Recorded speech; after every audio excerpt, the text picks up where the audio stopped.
Buenas tardes.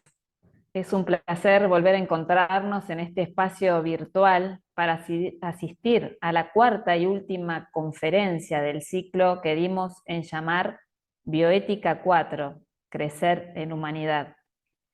Los invitamos a visitar nuestro blog ateneodecultura.blogspot.com.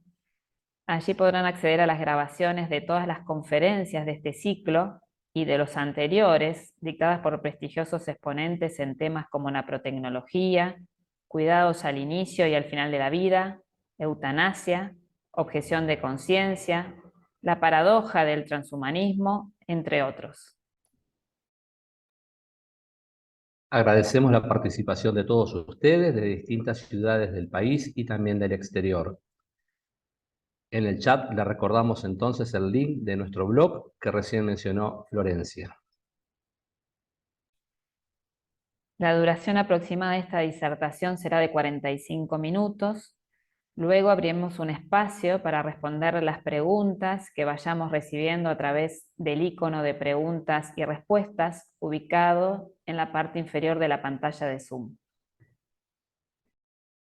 Antes de presentar al disertante y a la moderadora de hoy, vamos a agradecer en primer lugar a los auspiciantes que hacen posible esta jornada y que nos acompañan desde hace tiempo en otras actividades similares por su gran compromiso con la sociedad.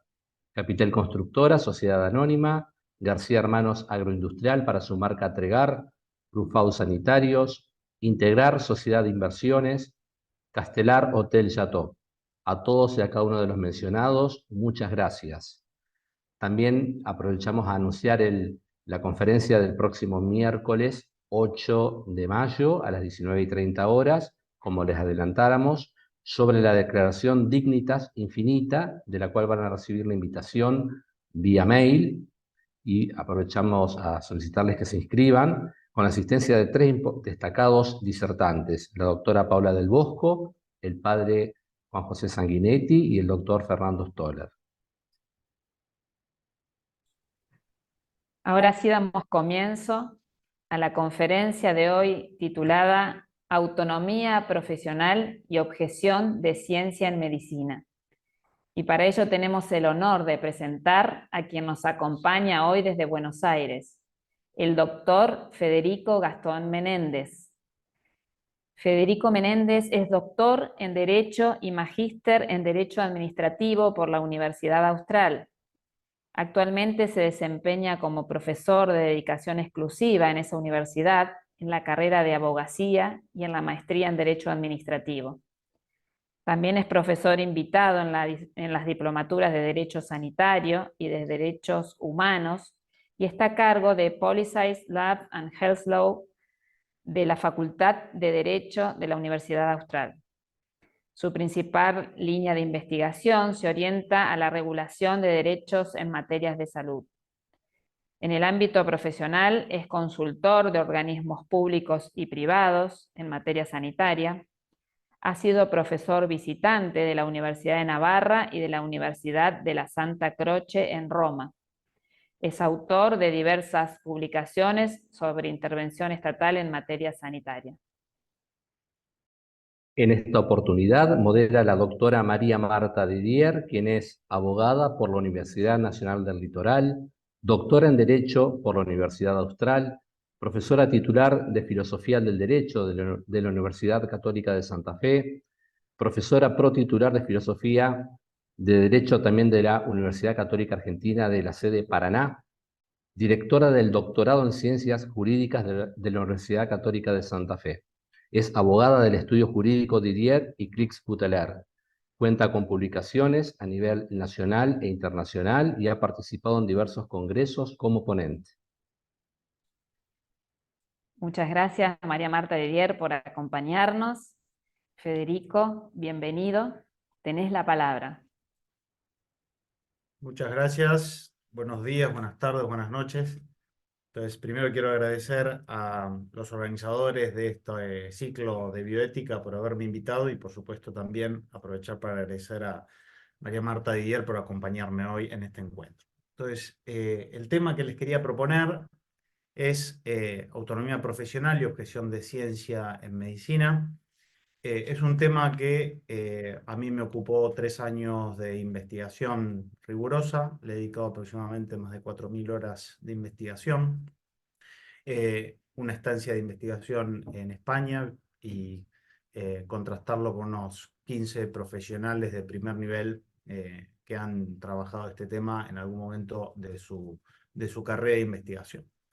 En resumen, el objetivo de esta sesión, que va a ser breve, francamente, porque nos encantaría poder quedarnos a discutir varios temas que se relacionan con esto, la verdad que durante mucho tiempo más, porque el tema da para mucho, pero en esta hora que disponemos, y la idea es que haya un diálogo y digamos, una devolución muy nutrida de parte de todos, es tratar 4 puntos principales. Uno es qué es la libertad científica, o en este caso traduzcámoslo como autonomía profesional.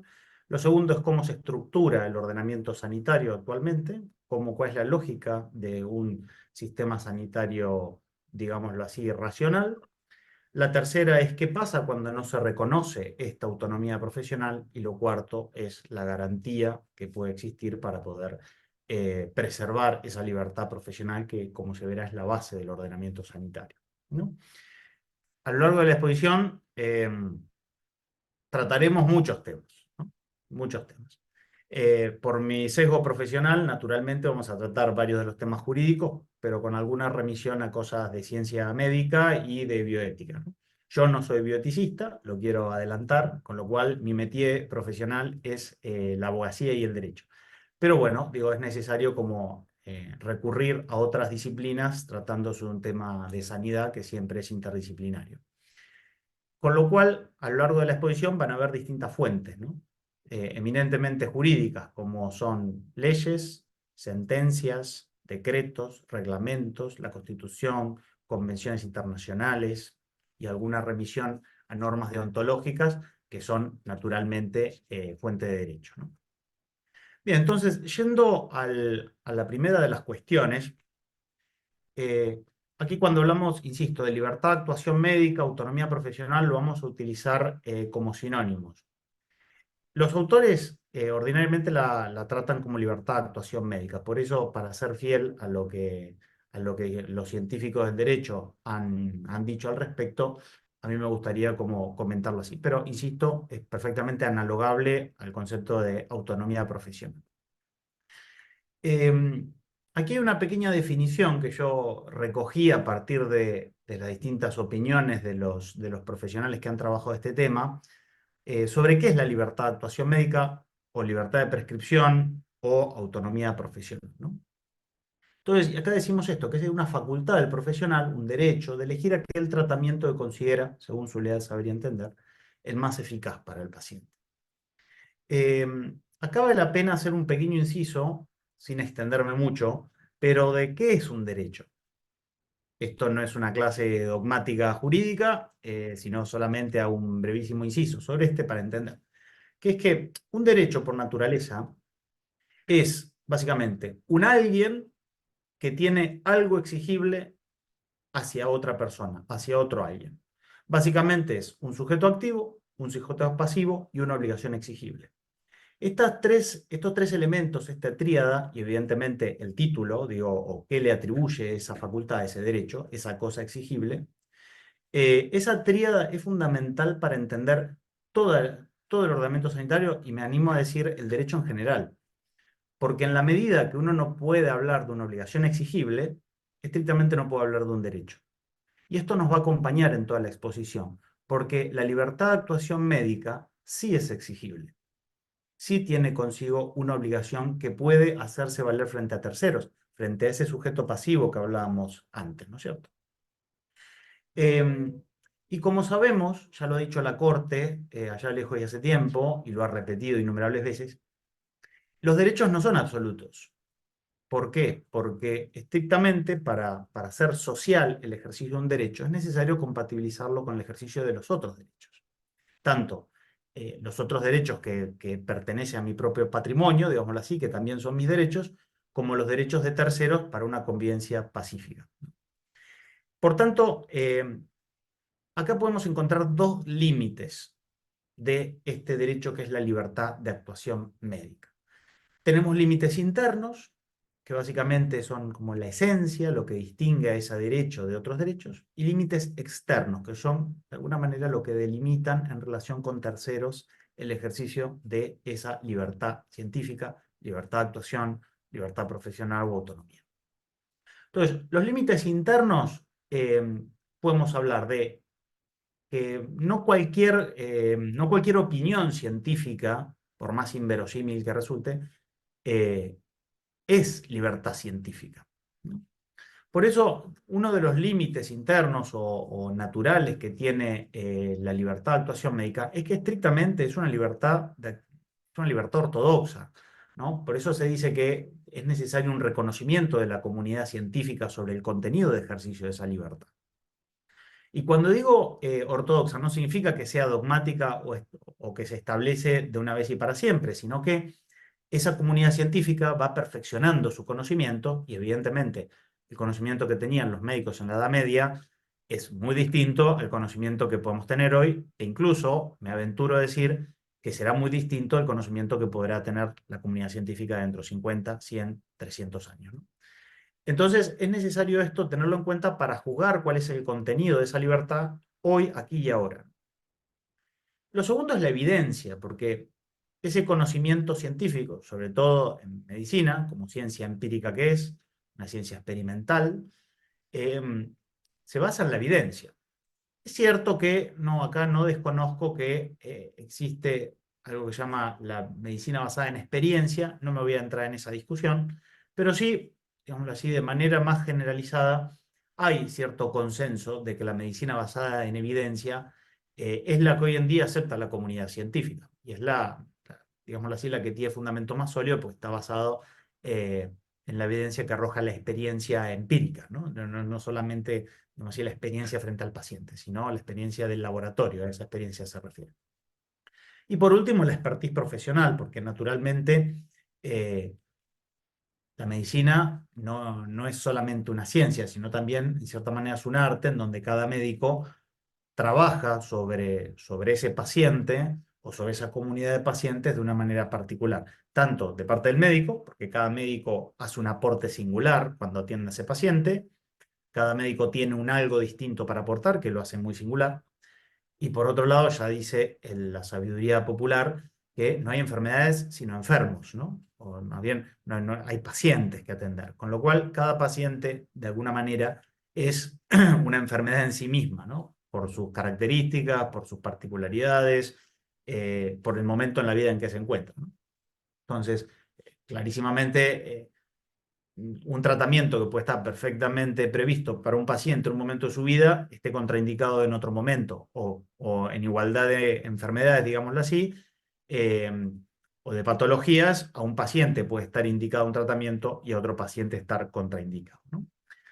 Entonces, y junto con esto también hay elementos externos de límites que de alguna manera circunscriben el contenido de esa libertad, ¿no? Por un lado, la autonomía del paciente, como lo vamos a ver a continuación, que básicamente la autonomía del paciente es como un valladar que el médico tiene a la hora de obrar frente en el cuerpo del paciente, ¿no? Digamos mejor, más bien, más que autonomía del paciente, podríamos decir que hay como un concepto de integridad física del paciente, que el profesional para poder obrar la medicina sobre el paciente, de alguna manera tiene que tener un respeto exquisito de ese paciente y de alguna manera, salvo situaciones de excepción, que están, digamos así, justificados por la urgencia, la emergencia o no poder pedir el consentimiento, siempre es necesario pedir permiso al paciente de todas las prácticas terapéuticas que obraran sobre el cuerpo del paciente.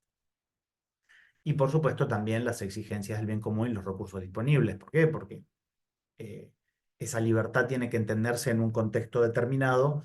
Los médicos tienen cierta responsabilidad de cooperar, a contribuir a ese bien común, que está compuesto también de la salud pública, aportar la ciencia disponible, en fin, resolver los problemas más acuciantes que tiene la población, como son los problemas relacionados con la salud, con la vida.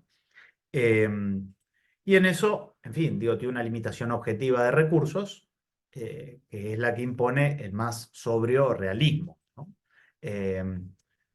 No es ejercicio razonable de la libertad de actuación, eh, o al menos desde la óptica que lo estamos viendo, no parece un ejercicio razonable de libertad de actuación, indicar tratamientos totalmente exorbitantes o excesivamente onerosos, que esto no solamente lo dice la dogmática jurídica, sino la misma deontología, ¿no? El médico a la hora de eh, diagnosticar, de prescribir, de tratar a un paciente, tiene que tener en cuenta los recursos disponibles, ¿no? Entonces, junto con esto, habiendo comentado un poquito el concepto y los límites que delinean el contenido de la libertad de actuación, me gustaría que nos detengamos 2 segundos en el reconocimiento deontológico de esta libertad, que ustedes imaginarán que yo aquí he sido muy selectivo, ¿no? Es decir, hay muchas normas más dentro de los códigos deontológicos que reflejan cómo ha sido reconocido a nivel internacional esta libertad de actuación o independencia clínica, como lo hemos puesto acá, en fin, o facultad de elección entre intervenciones disponibles, ¿no? Entonces, sencillamente acá les pongo algunas que son representativas, por ejemplo, las de la Asociación Médica Mundial, que es la Declaración de Tokio del año 75, o el Código de Ética para el Equipo de Salud de la Asociación Médica Argentina, que como ven, digo, hace hincapié en estas intervenciones de los profesionales que siempre tienen que ser libres, autónomas e independientes, ¿no? Y junto con eso también, no es solamente un fenómeno local, sino, y tampoco se quedan, digámoslo así, en el mundo de las ideas, como podría ser la Declaración de Tokio, sino que también esto está reconocido, por un lado, en el Código de Ética Médica de la Confederación Médica Argentina,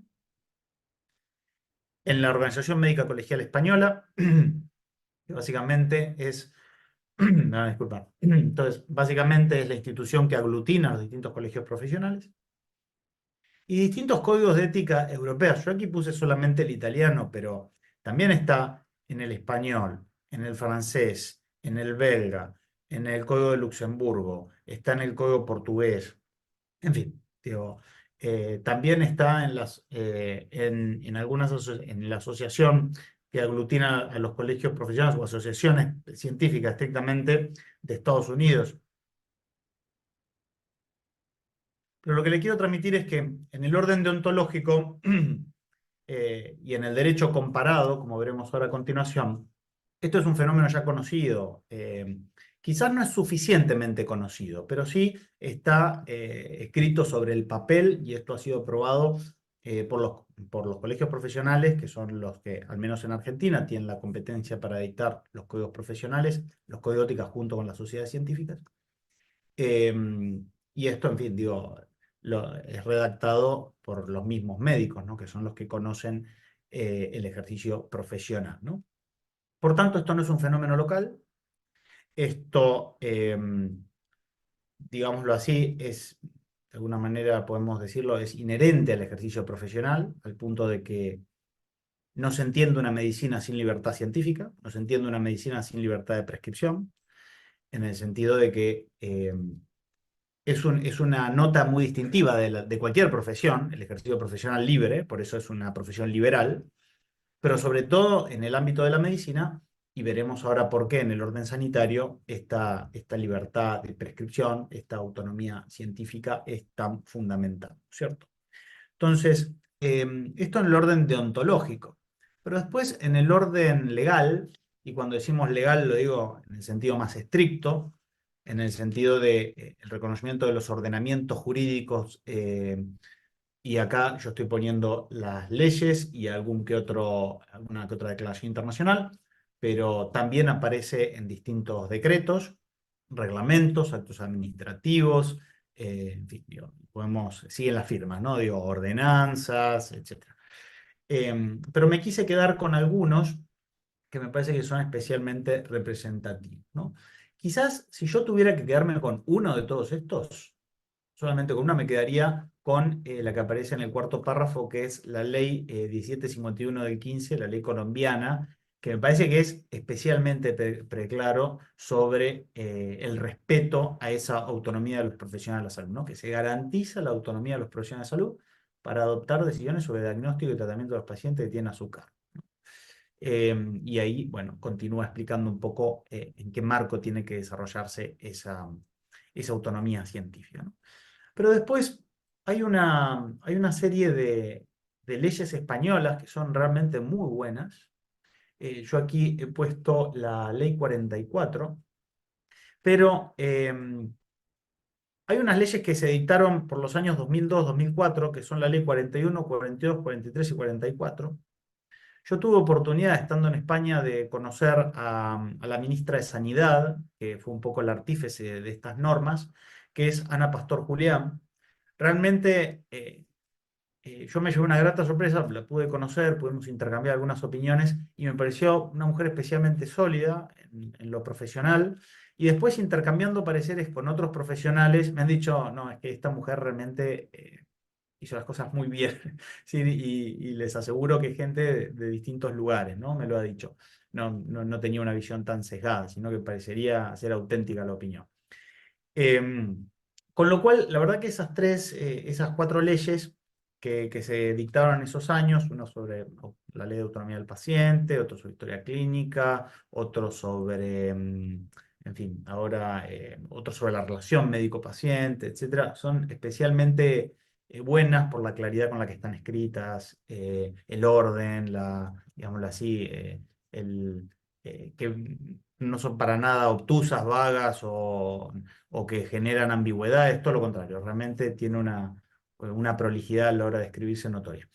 Entonces, volviendo a nuestro tema, como ven, en fin, esta presentación va a quedar, con lo cual digo que no vale la pena que repasemos todas estas definiciones, pero sí saber que incluso este punto de la libertad científica como elemento distintivo del ejercicio de la profesión liberal, ha sido reconocido en el Tratado Constitutivo de la Unión Europea, que es lo que aparece en el punto tercero, ¿no? A todos debe garantizarse que el médico que consulten goza de total independencia tanto en plan moral como en el técnico y que goza de libertad para elegir el tratamiento. Esto es el Comité Permanente de Médicos que emitió, bueno, la declaración del año 67.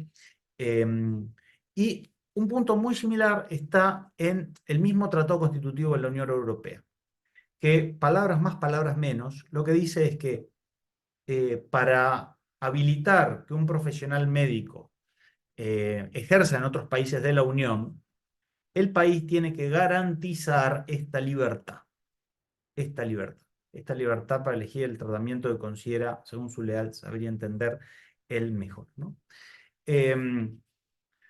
Dicho esto, y viendo que esto no es solamente una buena idea, sino que está reconocido en el orden deontológico y legal, querría detenerme un segundo para hablar sobre el sistema sanitario, cómo está organizado nuestro sistema sanitario y cómo, digámoslo así, en países de una tradición sana, eh, lo estructura.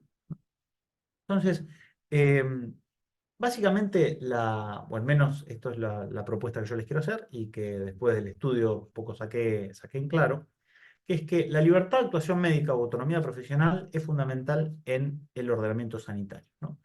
Bajo una epistemología médica adecuada, entendiendo la medicina lo que no es matemática ni es metafísica, es decir, tiene unas características epistemológicas clarísimas, es una ciencia experimental, empírica, es contrastable, es falsable, es verificable, está sujeta a error, clarísimamente. Digo, sus postulados, digámoslo así, no son dogmáticos, no son verdades que son inmutables, sino que pueden verificarse con el paso del tiempo. Es decir, con todas esas características que tiene la ciencia médica, y toda la complejidad que tiene la ciencia médica. Pensemos en los pacientes, pensemos en la tecnología, todos los desafíos que hoy tiene la tecnología a la hora de hacer un diagnóstico. Pensemos en el profesional. No es lo mismo el médico rural que el médico que está inserto en una institución de altísima complejidad, en una urbe, no sé, de primer mundo.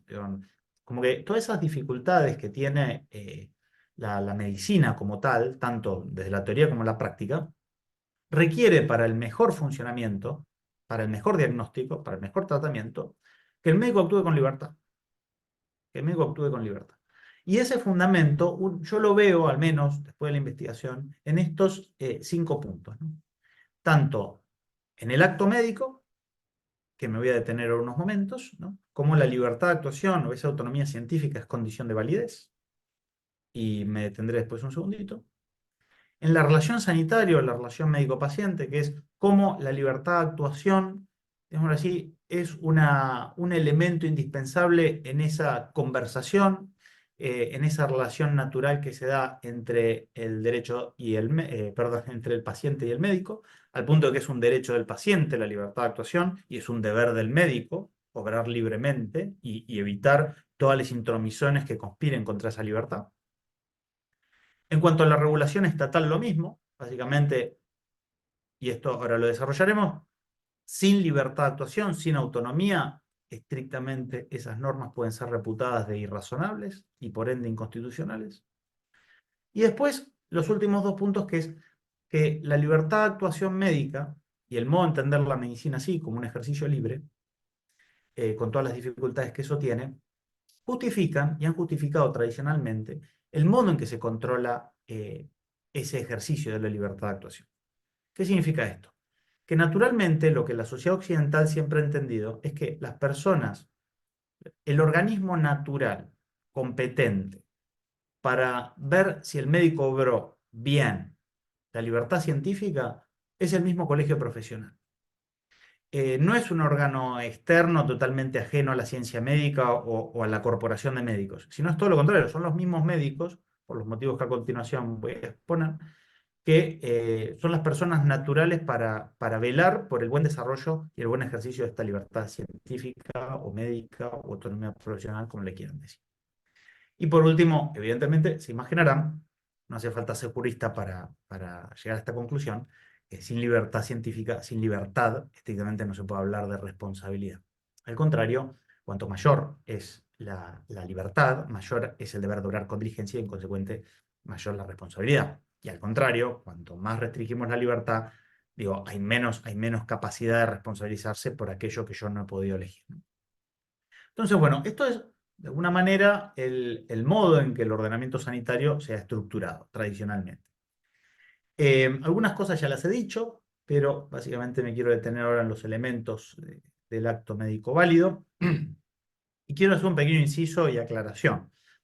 Yo solamente me voy a detener en la validez en relación con la libertad científica, ¿ok? Que es el tema de este encuentro. Evidentemente, el acto médico se podría juzgar válido desde la perspectiva ética o múltiples factores, ¿no es cierto?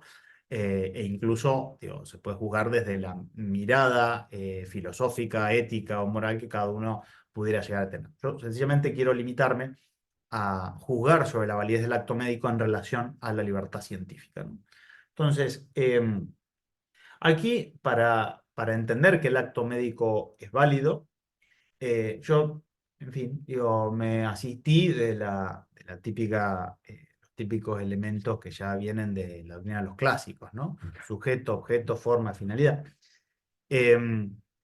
Pero a mí me gustaría detenerme solamente en algunas notas distintivas. La primera es que el acto médico, como es parte del ejercicio, como es parte de la naturaleza de la medicina, tiene que gozar de su misma finalidad. ¿Por qué? Porque evidentemente es un elemento, el acto médico es el medio en virtud del cual el profesional ejerce, actualiza la medicina, entonces, en consecuencia, digo, tiene que participar de los mismos fines que tiene la medicina. Y esos fines, bueno, digo, hacen que cualquier otra finalidad ajena a la medicina sea contrario al acto médico. Por decir una cosa, un acto médico nunca puede estar ordenado a castigar. Un acto médico nunca puede estar ordenado a torturar. Un acto médico nunca puede estar ordenado a infringir dolor injustificadamente. Si lo hace un médico, ¿es un acto médico? No estrictamente. Puede ser un acto sanitario, puede ser un acto del médico, pero no es un acto médico. ¿Por qué? Porque desde esta óptica, el acto médico tiene que participar de los fines de la medicina, que es curar, preservar la salud, en caso que se pueda salvar una vida, y si no, evitar el dolor, ¿no? Insisto, la finalidad de la medicina, digo, también es un tema que excede esta charla, solamente estoy diciendo cosas que me parece que están en en el común sentir de la gente, y quizás algún especialista podría venir a discutirlo y que venga si quiere y lo discutimos de mil amores, ¿no? Pero al menos aquí a estos efectos yo quiero sencillamente limitarme a esto. Y evidentemente el acto médico es necesario que lo realice un médico, porque para eso tiene un título habilitante. El acto, por ejemplo, una persona que socorre a otra en la calle por tener una urgencia y le practica las primeras curaciones, estrictamente eso no es un acto médico, por muchos motivos. Uno de ellos, por ejemplo, es que no tiene la misma responsabilidad o no le corre la misma exigencia de diligencia que a un médico profesional. Por eso, aquí lo que yo he tratado de decir es que esto, ¿no? Es un médico titulado y matriculado. Si alguno quiere profundizar en este tema, después les hago llegar las conclusiones de la investigación, que son bastante más extensas que esto. Y uno de los elementos es, evidentemente, ese acto médico que tiene que no solo cumplir la finalidad de la medicina, que es lo que estamos hablando recién, sino también satisfacer algunos recaudos que hacen al contenido de ese acto médico, ¿no? Por ejemplo, las hierbas que puede poner un chamán o una persona ajena al ejercicio de la medicina con la finalidad de curar tampoco es un acto médico, ¿no? E incluso si lo hiciera el médico. ¿Por qué? Porque el ejercicio de la medicina y en particular del acto médico exigen que los medios que pone el médico sean oficiosos para llegar a la finalidad, ¿no? Por eso yo aquí lo pongo como subsunción prudencial de la lex artis, ¿cierto? Es decir, esa lex artis, que son las reglas del arte de curar, digo, se subsumen, se aplican en particular a ese paciente, ¿no? Todo aquello que está un poco por fuera de la lex artis, sacando excepciones, pero como principio general, lo que está por fuera de la lex artis estrictamente no puede considerarse contenido del acto médico. Dicho esto, otro de los elementos que habíamos dicho que la libertad científica, en la libertad científica se encuentra muy presente es en la relación médico-paciente. Un detalle solamente del acto médico. Visto que el médico lo que hace es subsumir esas leyes generales del arte al caso concreto, visto que la finalidad es curar, preservar la salud, evitar el dolor, y visto que tiene un título especial, una idoneidad técnica especial y acreditable que lo habilita para eso, no se entiende que no sea necesario, digámoslo de alguna manera, esa libertad para ejercer el acto médico. No se entiende cómo un acto médico puede entenderse sin libertad. Con lo cual, yo lo que quiero transmitir sobre el acto médico es que no se puede entender como un acto médico válido desde lo ético, desde lo jurídico y desde lo científico sin esa triple, digamos así, sin ese contenido libre que tiene que caracterizar a todo el ejercicio de la medicina, pero especialmente al acto médico. Aquí, cuando hablamos de la relación médico-paciente, relación sanitaria,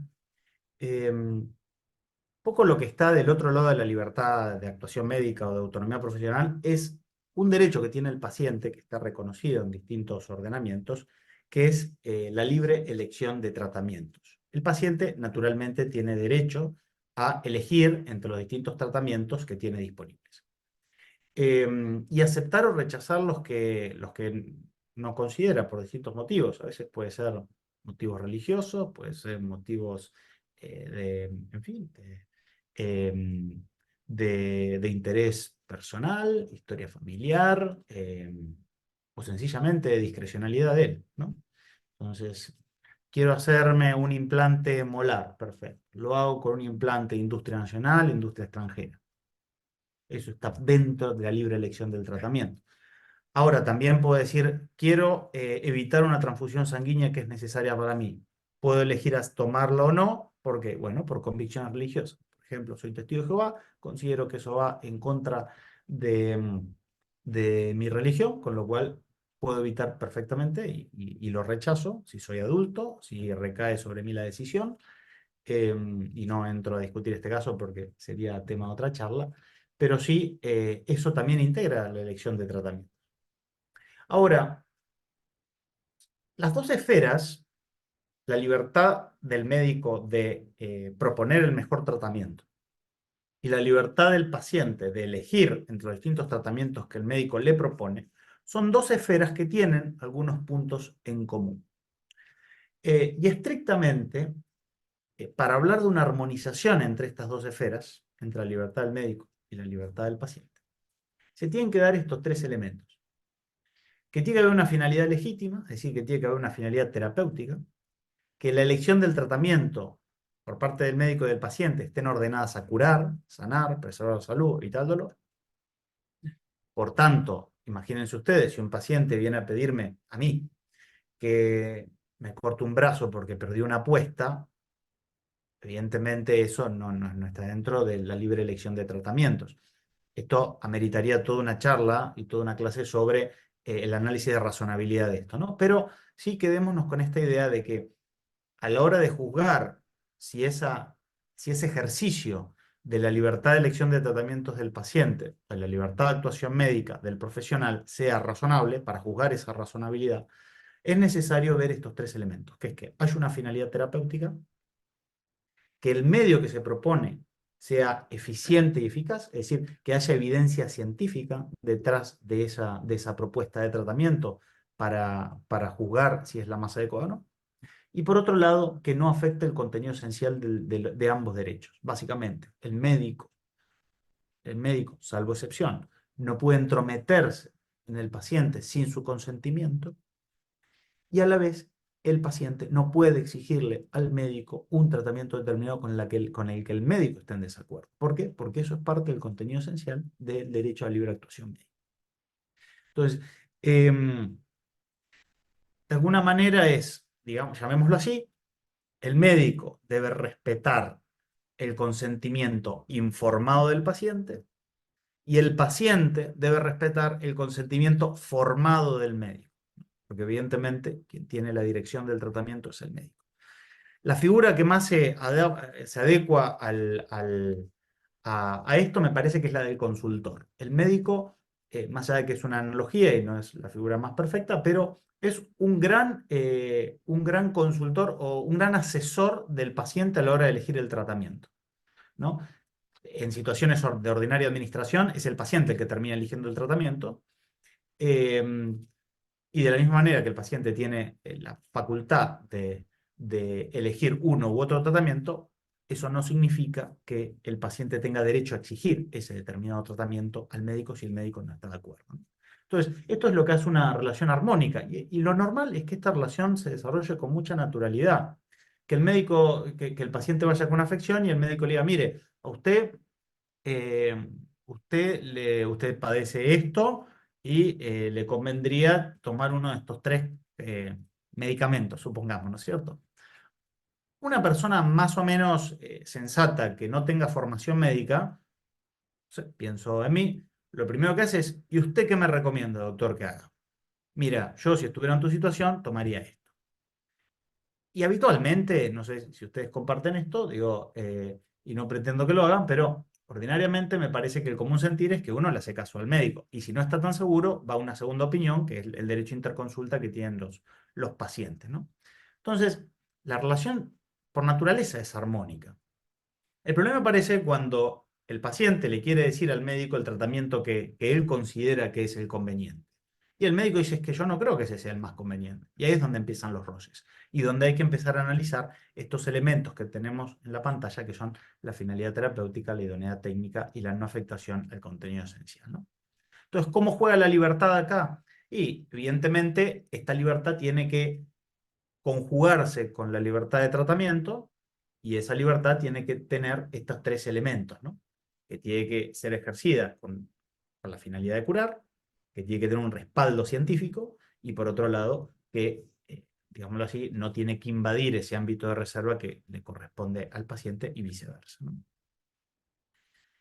Bien, ¿y cómo juega la libertad científica de actuación? ¿Cómo juega con la armonía, con la salud pública? Porque dijimos que también está limitado por el interés general, el bien público, ¿no?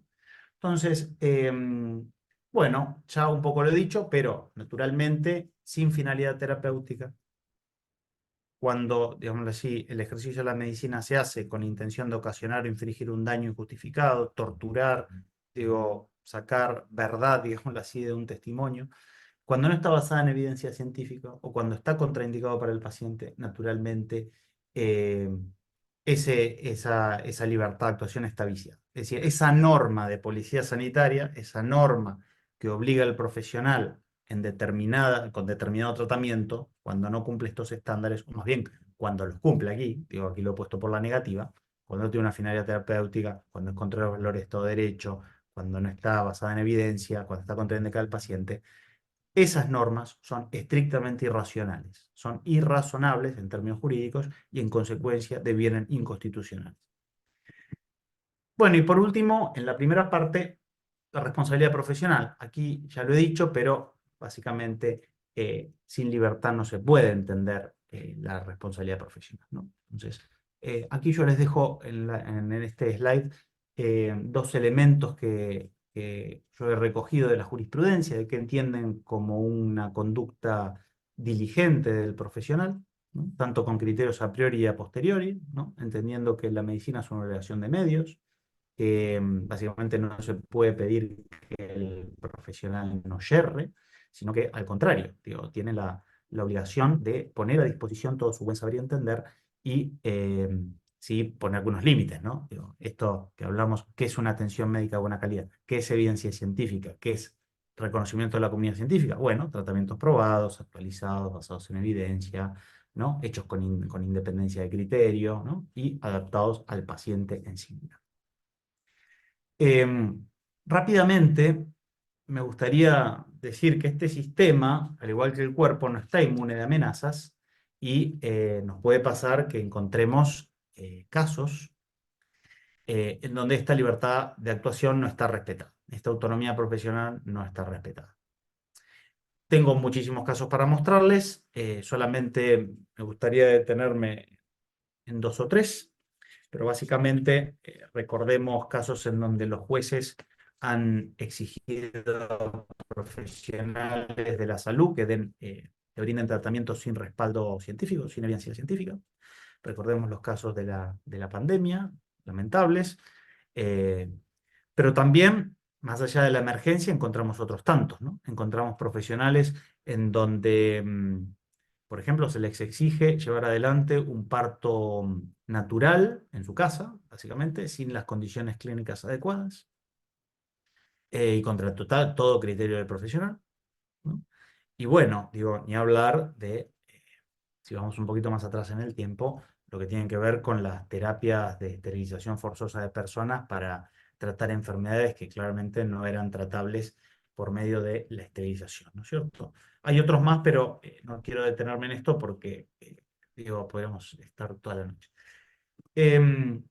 Volviendo un poco al sistema, ¿qué pasa cuando esta libertad científica se desconoce, ¿no? ¿Qué pasa cuando esta libertad de actuación médica se desconoce? Y bueno, básicamente se subvierte todo el sistema, ¿no? Se subvierte la medicina, porque básicamente deja de tener esas características tan propias. Básicamente la libertad de actuación se transforma en una obediencia profesional y esto impacta necesariamente en estos 5 puntos, ¿no? El acto médico se invalida porque sin libertad estrictamente el médico no pierde la capacidad de tomar decisiones sobre el paciente singular, de subsumir esa lex artis general al paciente en particular, de aplicar todo su legal saber y entender a este paciente según estas características. La relación sanitaria desprotege al paciente porque básicamente ese derecho que tenía el paciente de una opinión técnica independiente se pierde. Básicamente el poder de policía sanitario se vuelve irrazonable porque el Estado empieza a dictar normas sin fundamento científico o, por ejemplo, que el médico no puede objetar contra mejor criterio. Los colegios profesionales se desnaturalizan y, por último, evidentemente, hay una irresponsabilidad generalizada. ¿Por qué? Porque si no hay libertad, ¿en qué nivel podemos responsabilizar a ese profesional que cumplió con esa norma? Y aquí viene la gran pregunta, que es cómo hacer para preservar este sistema, para garantizar la libertad de actuación médica, para preservar la autonomía e integridad científica de la medicina, cómo hacer para conservar que el acto médico sea válido, cómo salvaguardar esos bienes fundamentales como es la vida y la salud del paciente. Detrás de eso hay un paciente, que el médico está obligado a brindar una terapia por la que considera nociva, tóxica. ¿Cómo hacemos para devolver el imperio de la racionalidad al Estado? ¿No? ¿Cómo hacemos para garantizar un control posterior? Y evidentemente, ¿cómo hacemos para que podamos responsabilizar a los médicos que hacen un abuso de esa libertad científica? ¿No?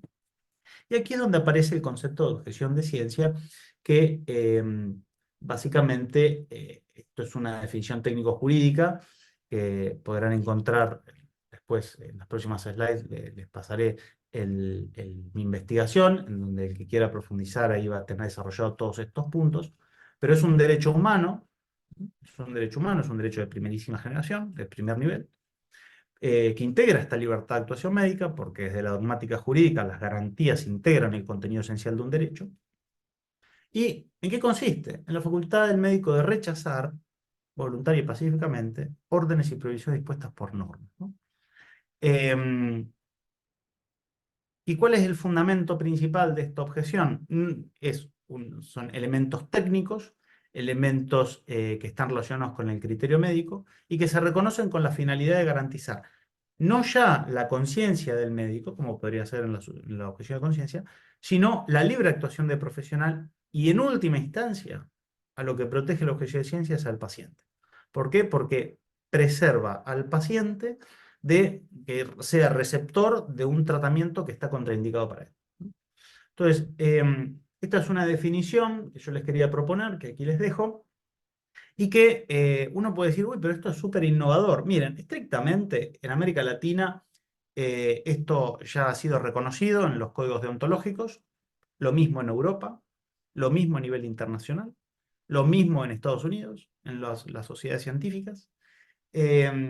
Bueno, aquí les puse algunos representativos, pero fíjense ustedes, el Código de Ética Médica de Buenos Aires, lo dice en el 64.2, la objeción de ciencia tiene una protección deontológica al amparo del derecho a libertad de método y prescripción, siendo diferente a la objeción de conciencia. Esto es notable, ¿no? Existe en nuestro derecho esto, porque esto es fuente de derecho, los códigos deontológicos son fuente de derecho. Y palabras más, palabras menos, también lo dice en Chile, en Uruguay, El Salvador, Guatemala, Honduras, etc., ¿no? Aquí les he puesto las más representativas. Y bueno, lo mismo, perdón, aquí me estoy repitiendo, pero en Estados Unidos y en Europa, esto básicamente no es algo, como decíamos, local o, digámoslo así, de cultura latina, sino que esto está en todo el ordenamiento occidental, ¿no? Si se fijan ustedes, aparece en Estados Unidos la American Medical Association, aparece en los valores comunes de las profesiones liberales en la Unión Europea, que es Consejo Europeo de Profesiones Liberales, aparece en la Organización Médica Colegial, que es básicamente análogo a nuestro Código de Ética de la Provincia de Buenos Aires, y en otros más. Tienen nombres distintos: objeción técnica, objeción de ciencia, rechazo del trabajo profesional, pero en síntesis hablan de lo mismo, ¿no es cierto? ¿Y qué proyecciones tiene esta objeción de ciencia? Básicamente podemos decir que esta objeción científica, y me interesaría más bien escucharlos a ustedes, ¿no? Digo, si tienen después alguna consulta o dudas o que discutamos un poco sobre esto. Por un lado, la objeción de ciencia actúa como un límite para el Estado, para la autoridad en un Estado de Derecho. ¿Por qué? Porque, volvemos, ¿no? Hace que mantiene dentro de la racionalidad al Estado, que evita que dicte normas irracionales y que devengan inconstitucionales, ¿no? Tiene como fundamento un deber antecedente, porque el médico tiene el deber de obrar conforme a la ciencia y obrar con una opinión técnica independiente. ¿Por qué tiene ese deber? Porque el paciente tiene el derecho a recibirlo. Entonces, en realidad la objeción de ciencia tiene como antecedente un deber, es decir, lo que garantiza es el buen ejercicio profesional del médico, ¿no? Como decíamos antes, tiene un efecto expansivo, no solo en beneficio del médico, sino también del paciente.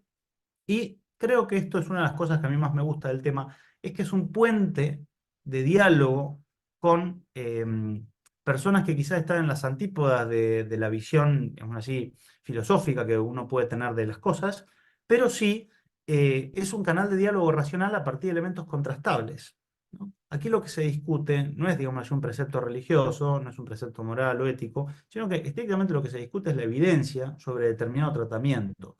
Y si ese tratamiento hay evidencia que ocasiona daños irreparables, graves para el paciente, digo, ese tratamiento debe rechazarse.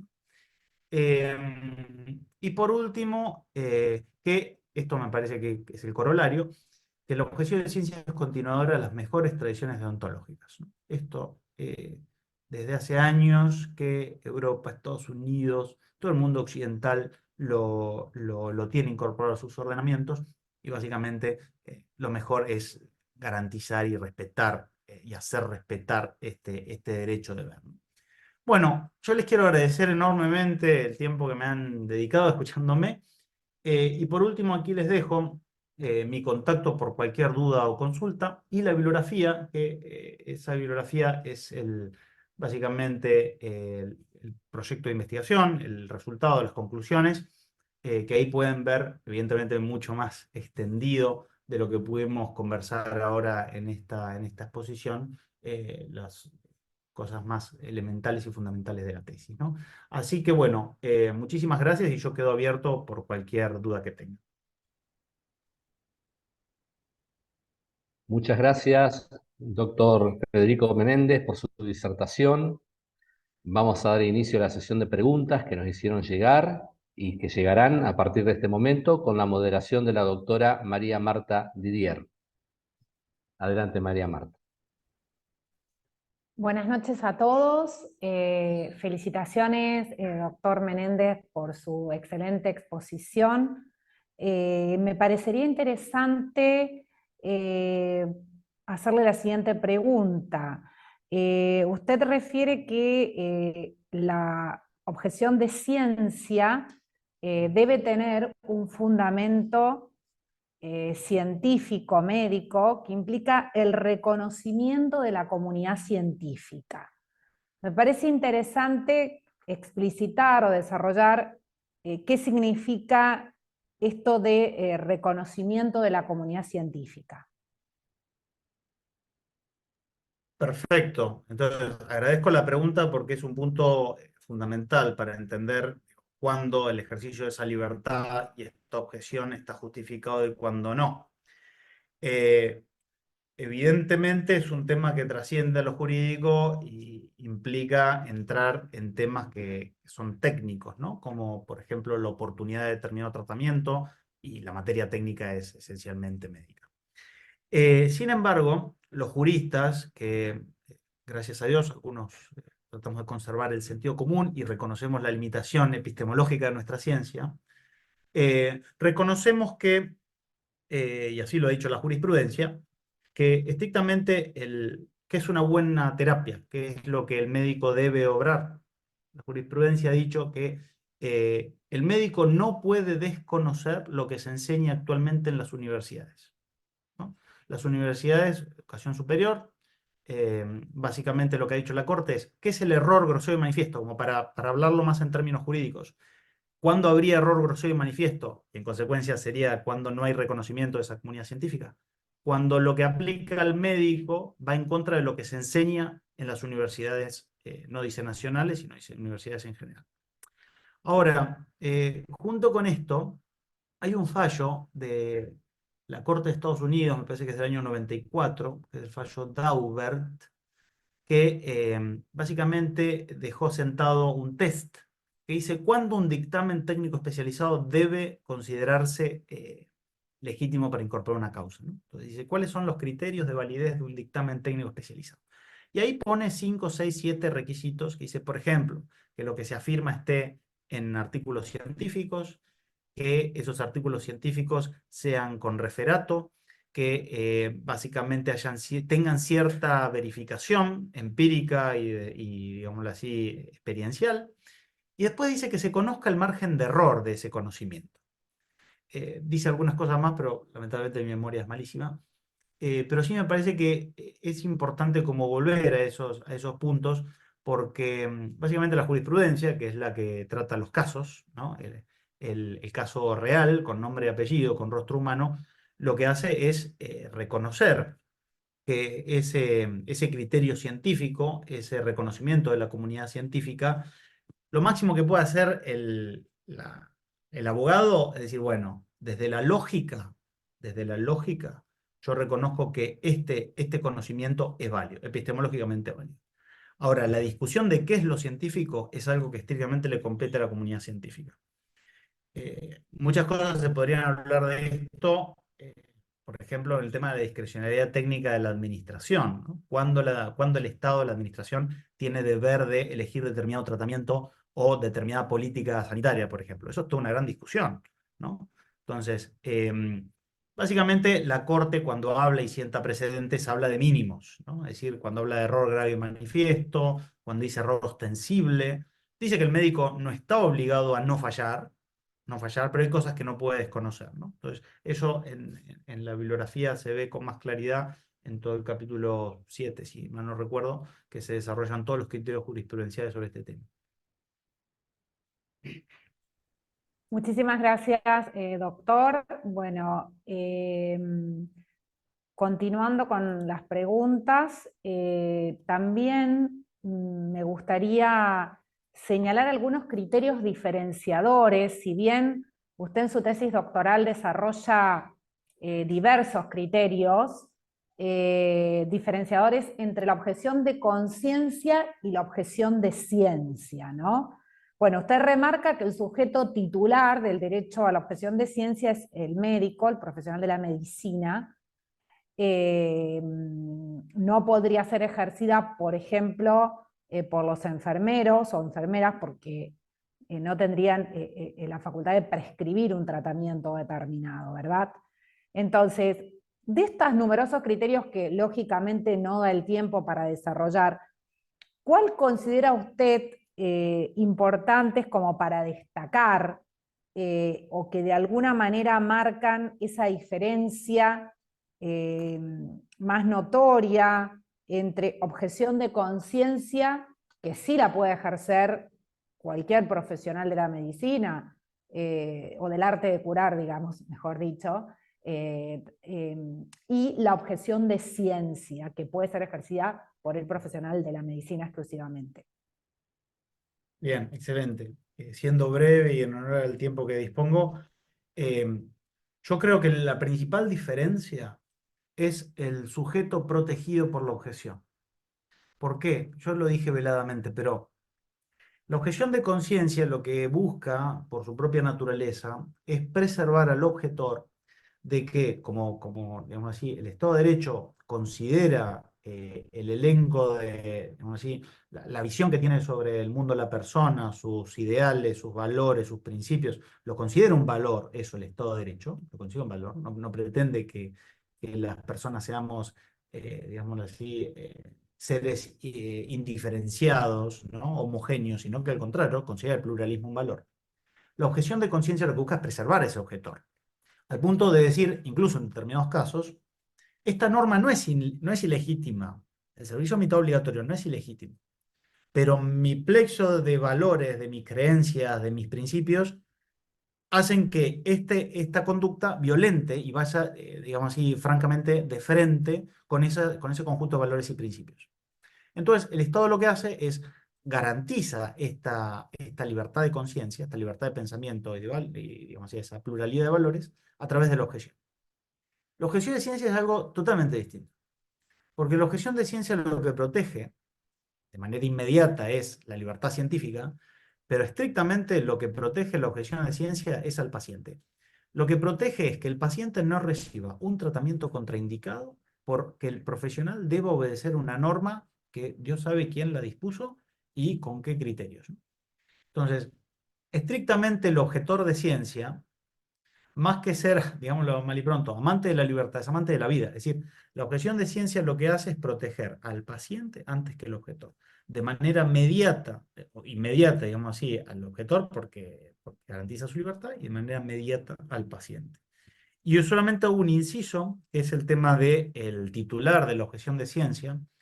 Ustedes se darán cuenta que la objeción de ciencia yo la he planteado por el lado de la objeción de ciencia médica, con lo cual el ejercicio de la objeción corresponde al sujeto titular médico. ¿Por qué? Porque es el que posee el título habilitante para diagnosticar, prescribir y tratar, ¿no es cierto? Tiene todos los conocimientos necesarios para poder cubrir esos tres ejercicios.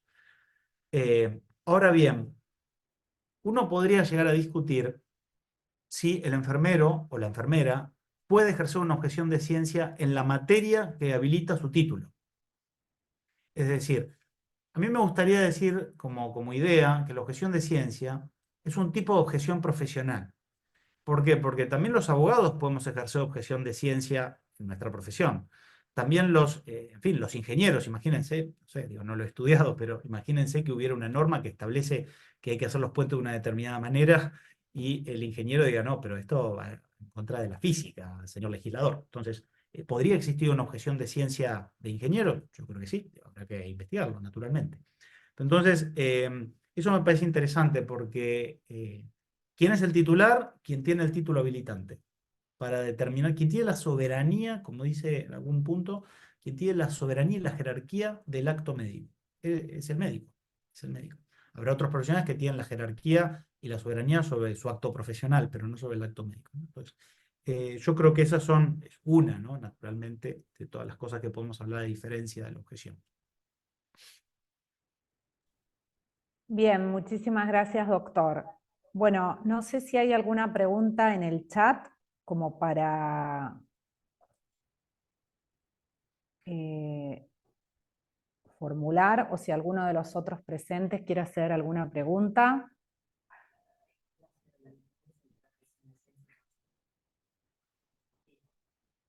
Bien, también sería, bueno, si no hay preguntas, quisiera simplemente hacer un pequeño aporte respecto de esto que señala el doctor Menéndez, de que la objeción de ciencia tiene, digamos, sus años. Nunca he leído nada que la haya tratado con la profundidad que él la trata en su tesis doctoral, pero, por ejemplo, el Código de Ética de los Profesionales del Arte de Curar de la provincia de Santa Fe justamente dice que todo profesional debe ejercer conforme a su ciencia y conciencia.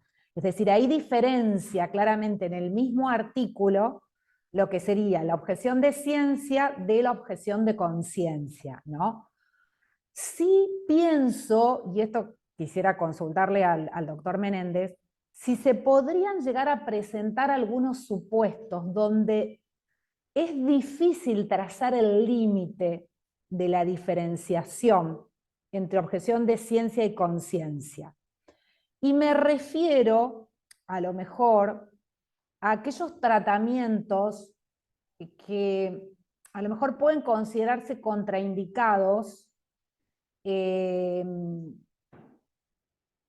pero al mismo tiempo su no realización, por ejemplo, se podría argumentar, puede causar en el paciente algún tipo de enfermedad psíquica, ¿no? Lo psíquico, me refiero a lo psíquico, que quizás no tiene el nivel de contrastación empírica que tienen otro tipo de enfermedades.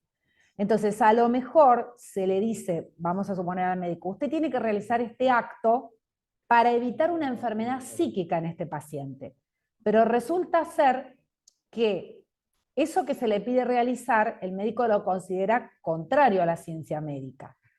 Y quizás ahí podría llegar a darse como una especie de, de límite difuso en esos supuestos entre objeción de ciencia e inconsciencia. Bueno, es un poco le quería consultar qué opinaba al respecto. Sí, evidentemente la objeción de ciencia y de conciencia tienen puntos en común. Y hay algunos casos, además de que el que usted plantea, que es que hay otros casos en donde se pueden invocar las dos. Y ahí creo yo, francamente, que es una cuestión de estrategia, de ver cuál es la que mejor protege al profesional y eventualmente al paciente frente a lo que se quiere evitar, ¿no?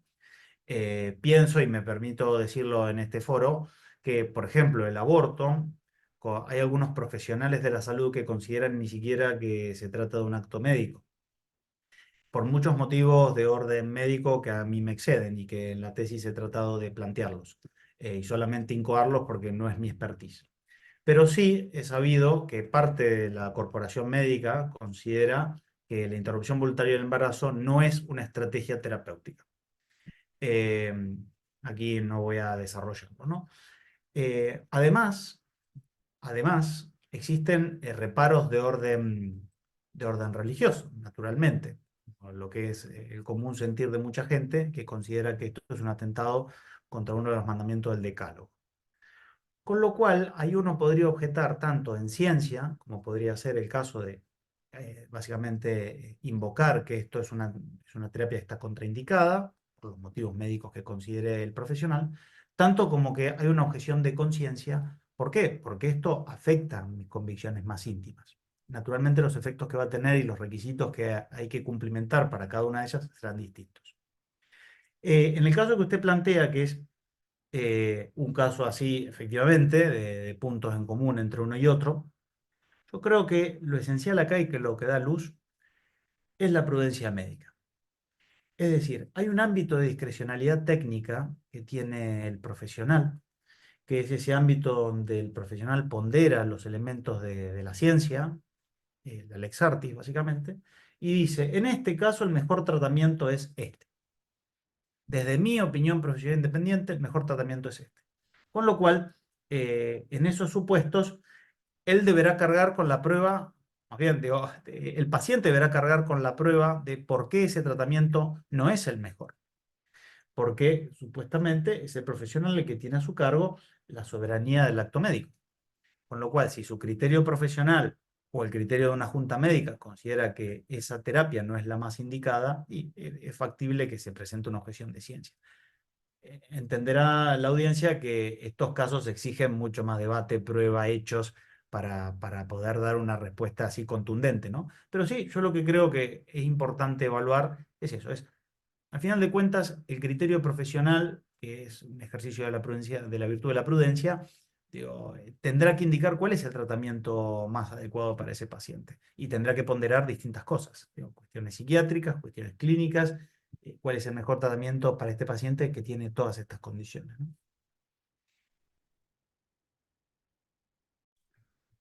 Muchísimas gracias, doctor. Bueno, sí, realmente creo que es fundamental profundizar sobre este derecho a la objeción de ciencia, porque uno advierte cómo el Estado avanza imponiendo en algunos casos deberes a los profesionales médicos que de alguna manera exceden la competencia misma del Estado. Es decir, el Estado se extralimita en sus facultades, regulando más allá de lo que le compete como tal. Entonces, me parece fundamental trazar este límite, que por supuesto necesita también de los casos, pero que quizás no está suficientemente profundizado en la comunidad de juristas, ¿sí?